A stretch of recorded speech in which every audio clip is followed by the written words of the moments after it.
Pernyataan media dan pengamat sepak bola Korea Selatan mengatakan, level timnas Indonesia belum bisa disetarakan dengan Thailand. Media Korea Selatan tersebut juga menyebut, karena kehebatan Shin Tae-yong timnas Indonesia beruntung dapat menembus babak 16 besar di Piala Asia, 4 tim perwakilan ASEAN di Piala Asia seperti timnas Indonesia, Thailand, Vietnam dan Malaysia mendapatkan perhatian dari pengamat sepak bola Korea Selatan, yakni Lee Sang-yeon. Mantan pemain timnas Korea Selatan tersebut, ternyata juga ikut menyorot penampilan 4 tim negara ASEAN di Piala Asia. Menurutnya, tim dari negara ASEAN menunjukkan kinerja yang mengesankan. Mereka mampu menembus keterbatasan mereka. Berikut ungkapan Lee Sang-yeon, memang benar sepak bola ASEAN telah berkembang. Dulu mereka bermain tidak bersih. Tapi kini tingkat passingnya meningkat, masalah fisik mereka juga membaik, dengan bergabungnya beberapa pemain naturalisasi dan pemain keturunan. Hal itu menunjukkan sesuatu yang positif, kata Lee Sang-yeon yang dikutip dari laman Ilyo.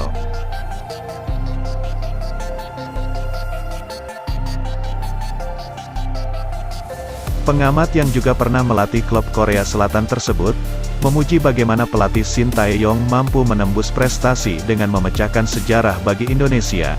Ada momen bagus di turnamen ini bagi Indonesia, tapi ada juga faktor keberuntungan. Pelatih Shin Tae-yong mencatatkan rekor yang patut diapresiasi tinggi, tapi dia juga mengakui faktor beruntung, kata Lee Sang-yeon, menyisakan 2 tim ASEAN yang mampu menembus babak 16 besar, Indonesia dan Thailand. Namun keduanya juga sama-sama tersingkir di babak 16 besar. Hal itu diakui oleh media Korea.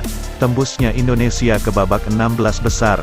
Hal itu tak mempengaruhi posisi Thailand sebagai tim sepak bola terbaik nomor 1 secara kualitas di kawasan ASEAN. Lee Sang-yeon mengatakan, saya rasa Vietnam dan Indonesia belum mencapai level permainan Thailand yang dianggap nomor 1 di Asia Tenggara. Thailand lolos ke babak 16 besar berkat kualitasnya yang sangat baik. Thailand lolos sebagai runner-up di grup F, dengan clean sheet, dengan catatan pertandingan 1 kali menang dan 2 kali hasil imbang. Namun tidak bagi Indonesia, mereka hanya mampu meraih 3 poin dari 1 kali menang dan 2 kekalahan. Itulah ungkapan Lee Sang-yeon.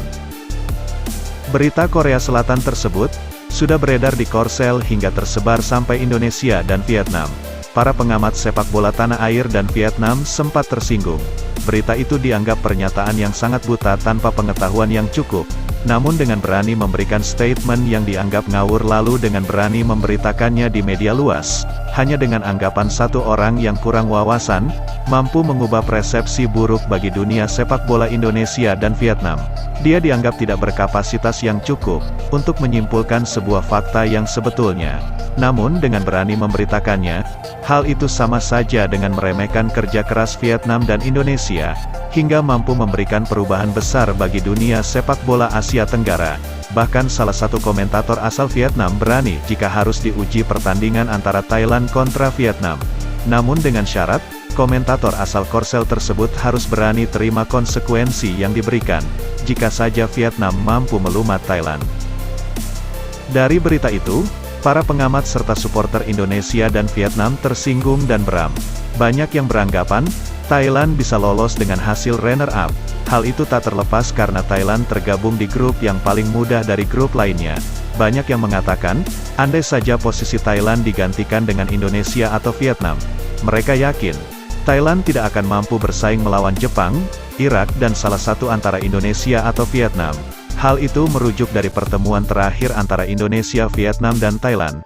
Thailand merupakan tim yang selalu kalah dari pertemuan terakhir ketiga tim tersebut.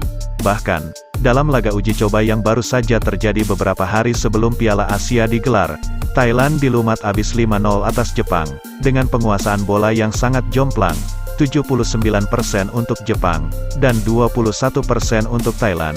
Dengan hasil skor 5-0, lalu atas dasar apa media Korea menyebut, kualitas Thailand jauh lebih baik dari Indonesia dan Vietnam.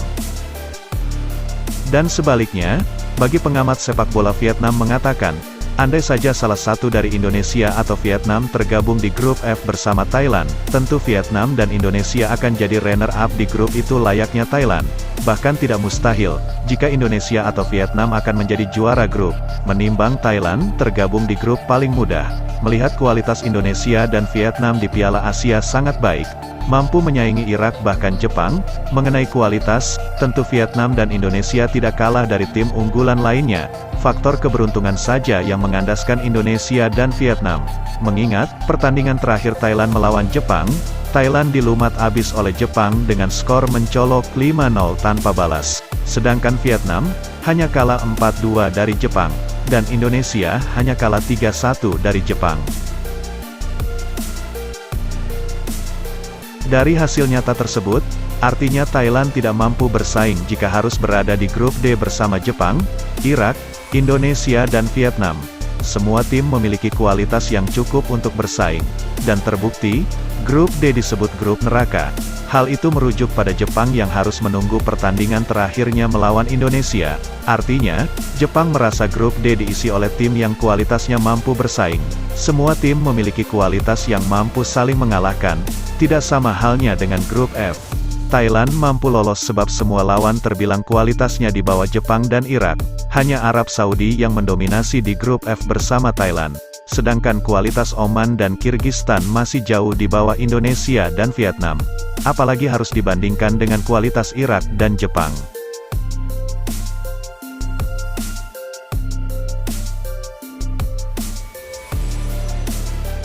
Sebelum meninggalkan tayangan ini, silakan Anda subscribe channel ini, agar Anda tidak ketinggalan semua berita serta jadwal pertandingan terbaru Timnas Indonesia.